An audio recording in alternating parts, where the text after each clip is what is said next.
সকালে ঘুম থেকে উঠে ব্রাশ করছি। দাঁত ব্রাশ শেষ হলে মুখে পানি দিয়ে ভালোভাবে কুলি করে নিয়েছি। আলহামদুলিল্লাহ দাঁতগুলা বেশ পরিষ্কার হয়েছে। মাথার চুলগুলা একটু ঠিকঠাক করে নেই। মাথায় হাত দিতেই পড়ে যাচ্ছে চুল। চুল পড়া বন্ধ করতে হলে কি করা যেতে পারে?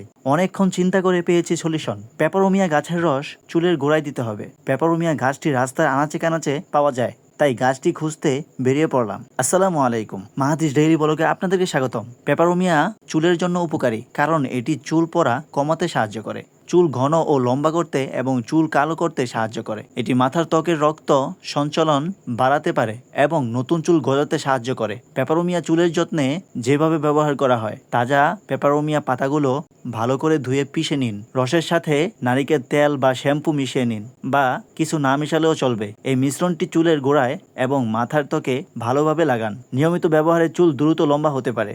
এটি চুল পড়া বন্ধ করতে এবং চুলকে কালো ও ঘন করতেও সাহায্য করে। এই গাছের নির্যাস বা রস ব্যবহার করে চুলের বিভিন্ন সমস্যার সমাধান করা সম্ভব, যেমন আগাম পাকা চুল, খুশকি, উকুন এবং টাক পড়া। ভিডিওটি ভালো লাগলে লাইক, কমেন্ট, শেয়ার করবেন, আর হ্যাঁ, সাবস্ক্রাইব করতে ভুলবেন না।